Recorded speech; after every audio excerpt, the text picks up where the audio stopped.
마이크 테스트. 2015년 10월 10일 물뚝 채널 시험 방송입니다. 어제 하루는 새벽부터 밤중까지 하루 종일 뭔가를 하느라 자리를 좀 비웠습니다. 사람 몸이 참 신기한 게 밤중에 집에 들어와서는 완전히 쓰러질 지경이더니 아침이 되니까 다시 또 회복이 되네요. 그 회복이 돼서 생각을 해보니 오늘 아침의 주제는 디테일로 정하자라는 생각이 들었습니다. 카카오의 대장이죠. 오너이자 창립자이자 그런 이제 김범수 씨의 도박 관련 이야기가 언론에 슬슬 흘러나옵니다. 사실 이건 업계에서는 진작부터 아주 널리 알려져 있어서 그쪽 계통 사람들은 다 알고 있었던 얘기입니다. 그분 도박 꽤 하십니다. 참고로 우리나라 검찰은 속인주의를 택하고 있기 때문에 속이는 주의가 아니고 속인주의, 속인주의를 택하고 있기에 도박이 허용된 외국의 카지노에서 거기 가서 도박을 해도 검찰이 인지하면 국내에서 기소가 가능합니다. 처벌받는다는 얘기죠. 라스베가스나 마카오의 카지노에 가서 몇백만 원 이렇게 도박하고 오시면은 그거 범죄가 됩니다. 우리나라에 처벌받습니다. 좀 특이하지만 사실이에요.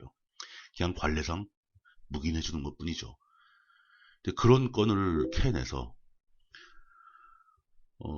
기업의 오너를 압박하고 그 결과 카카오는 사용자들의 대화 정보, 즉 사생활, 개인의 정보를 검찰에게 제공하지 않겠다라는 입장을 버리고 결국 협조하겠다고 꼬리를 내렸습니다. 그 결과 하루 사이에 카카오톡 사용자가 약 20만가량이 이탈해버리고 얼결에 그냥 뭐 자다가 떡이 생긴 거죠. 텔레그램 사용자가 몇만이 다시 늘었다고 합니다. 물론 카카오톡이 이 사건으로 인해서 국내 메신저 시장에서의 헤게모니를 잃어버리지는 않을 겁니다. 장기적으로야 뭐 모르겠지만 단기적으로 뭐가 변하지 않을 거예요.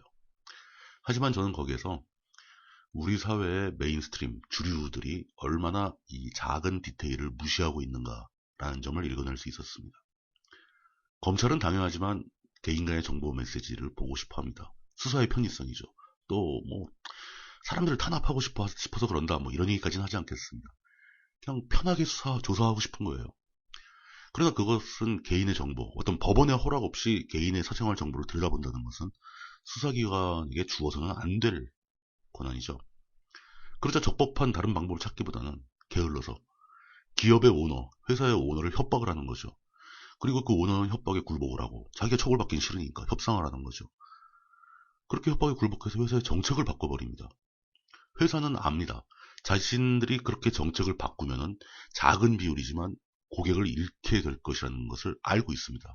그렇지만 회사가 살아남기 위해서 뭐 세무조사를 당한다거나, 카카오는 지금 굉장히 장기적으로 세무조사를 당하고 있죠. 유사일의 최고 기간 동안.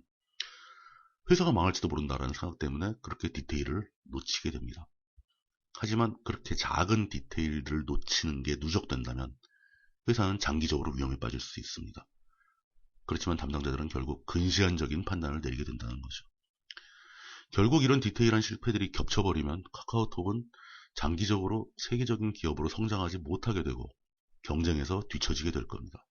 오늘날 다른 기업, 대기업들이 삼성이나 현대 같은 글로벌 경쟁에서 뒤처지는 이유가 바로 이런 디테일들이 무너졌고 디테일들을 희생시켰기 때문일지도 모릅니다. 노동자를 손쉽게 해고하고 그들의 불만을 묵살하고 노조를 못 만들게 만들어버리고 아예 가짜 노조를 만들어서 먼저 등록을 해버리고, 이건 예전에 썼던 방법이죠. 고객들의 작은 컴플레인을 무시해버리고 억압하고 당신은 실수라고 눌러버리고 가격 경쟁을 위해서 보이지 않는 곳에 품질을 떨궈버리고, 이런 디테일들이 하나하나 무너져 나가게 되는 거죠. 권력과 자본을 지배하는 그 중심에 있는, 핵심에 있는 사람들은 이런 디테일쯤은 망가뜨려버려도 자신들의 헤게모니 장악과 시장 지배력 장악에 아무런 지장을 주지 않을 거라고 생각을 합니다. 단순한 생각이죠. 하지만 역사를 돌이켜보면 그런 디테일들이 쌓여서 정권이 무너지고 기업이 도산하고 사회가 변화하게 되어 왔습니다. 정답은 단 하나뿐입니다.